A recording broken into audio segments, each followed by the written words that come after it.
Listen. Sikiliza. I want to tell you something from my own life. Nataka nikuambie kitu kutoka katika maisha yangu. Can I tell you something from my own Naweza kukuambia experience? kitu kutokana na ujuzi wa maisha yangu. Listen. Sikiliza. When I was a young man, Nilipokuwa kijana mdogo, when I was 19 years of age, nikiwa na umri wa miaka 19, I left Germany and I went to Britain. niliondoka Ujerumani nikaenda Uingereza. And I went to Bible college in Nikaenda Britain. chuo cha Biblia Uingereza. And when my studies were finished, I returned to Germany. Na nilipomaliza masomo yangu nikarudi Ujerumani. And I passed through London. Na nikapitia Uingereza, mji mkuu. And I had the whole day to spend in London. Na nikawa na siku nzima pale London. I arrived in the morning and my train, but in those days we didn't go by plane, we went by train. My train left late in the night to Germany. Nilifika asubuhi na jioni treni langu likaondoka. So I thought by myself, I'm going to do a bit of sightseeing. Kwa nikasema kwa kuwa nina muda, ngoja nikapunge upepo kwenye bahari. And I just hopped into the one bus. Nikachukua basi moja. I didn't even know where it went. Sikujua kwamba linakwenda wapi. I changed another bus. Nikabadilisha nikapanda basi Into nyingine. subway, went the other direction. Nalo lilikuwa linaenda upande mwingine. And another bus. Na basi lingine. Just looking around, you know, just. Nikawa idling. najifurahisha tu kwa kurukia mabasi. And then I was walking through some streets there in a suburb of London. Alafu nilikuwa napita katika barabara fulani mitaani mwa mji wa London. And suddenly, Na ghafla I saw a nameplate at one of the houses. nikaona kitu chenye jina, kibao chenye jina. There was a high wooden fence Na palikuwepo na uzio ambao uko pale and a wa mbao. nameplate. Na jina kibao chenye jina pale. And it said there, George Jeffreys. Ilisema George Jeffreys. Jeffreys. Nikasema Jeffreys. George Jeffreys. George Jeffreys. I thought, hey, I read a book about a man called George Jeffreys. Nikasema nilisoma kitabu juu ya mtu anaitwa George Jeffreys. He was a Holy Spirit evangelist. Yeye alikuwa mwinjilisti aliyejazwa Roho Mtakatifu. He preached the Holy Ghost gospel to the people of Britain. Alihubiri injili ya moto wa Roho Mtakatifu juu ya kwa watu wa Uingereza. And signs and wonders happened all over. Na ishara na miujiza ilitokea kila mahali. And thousands of people were saved. Na maelfu ya watu waliokoka. I said to myself, can it be that this George Jeffreys lived here? Nikajiambia mwenyewe, inawezekana huyu George Jeffreys anaishi hapa? I actually thought that man was already dead. I had read about. Nilidhani ya kwamba huyo mtu niliyesoma habari zake alishakufa. I thought, can it be that this man is still alive? Nikasema, inawezekana mtu huyu bado yuko hai? Can it be that this is his house? Inawezekana kwamba hii ndio nyumba yake? So I said, well, I find out. Ngoja nigundue. I walked to the door. Nikaenda kwenye mlango. I rang the bell. Nikabonyeza kengele. The lady opened. Mwanamke akafungua. I said, excuse me, madam. Nikasema, samahani mama. Is this the house of George Jeffreys, the man of God? Hii ndio nyumba ya George Jeffreys, mtu wa Mungu? She said, yes. Akanambia ndio. I said, can I please see him? Nikasema, tafadhali naomba nimsalimie. She said, no. Akasema, hapana.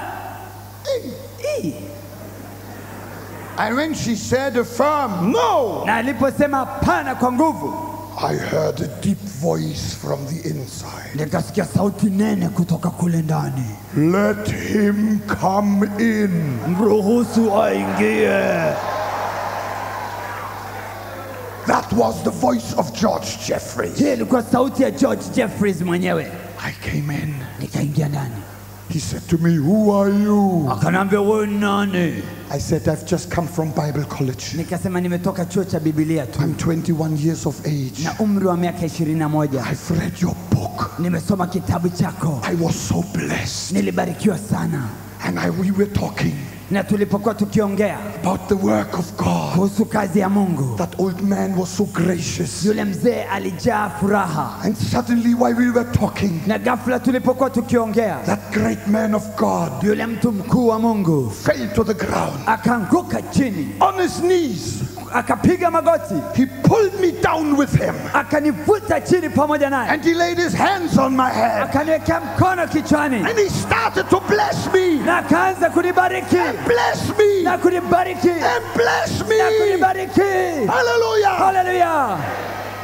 I thought I was transferred to heaven. Nikadhani nimechukuliwa mbinguni. The moment he laid his hand on me, Mara aliponiwekea mikono juu yangu, it was as if somebody had poured oil out over me. ilikuwa kama mtu amenimiminia mafuta juu yangu. Warm oil.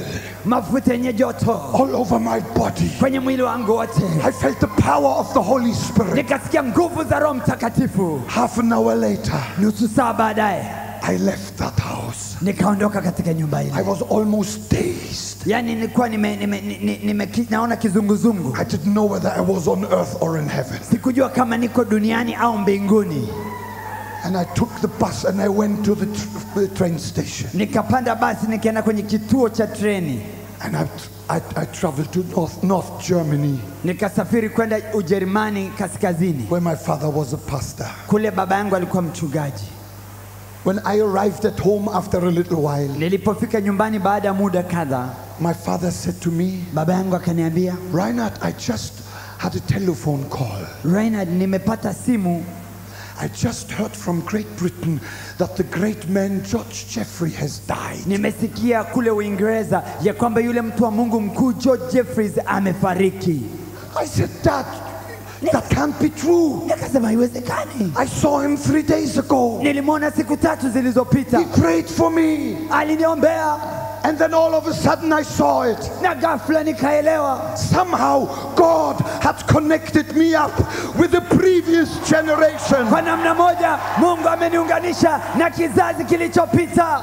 How was it possible ilikuwaje basi that I iliwezekanaje stumbled on the house of that man ya kwamba niliingia katika nyumba ya yule mtu nisiyefahamu kwake in a city with 10 million people? katika mji wenye watu milioni 10? I didn't even think of him. Wala mimi sikuwa namwazia yeye. I just took the buses crisscrossing the city. Nilichezea mabasi tukupanda basi moja na jingine. The Holy Spirit took me there. Roho Mtakatifu alinipeleka pale. And just before he died, kabla yeye kufa, I caught a mantle. Nikapokea. I caught a mantle. Nikapokea joho. I caught a mantle. Nimepokea joho. Hallelujah. Hallelujah. Amen. Amen. Brothers and sisters, ndugu zangu na dada zangu, you're going to get a torch today. unaenda kupokea mwenge leo. A burning torch. Mwenge na waka. That was given to us 2,000 years ago. ambao tulipewa miaka 2000 iliyopita. Generation after generation has carried it. Kizazi baada ya kizazi wamebeba mwenge huo. Today you are going to get it. Leo wewe unaenda kupokea. To carry it faithfully. Na kuibeba kwa uaminifu. To the people of Tanzania. Kwa watu wa Tanzania. To the people of Zanzibar. Kwa watu wa Zanzibar. To the people of East Africa. Kwa watu wa Afrika Mashariki.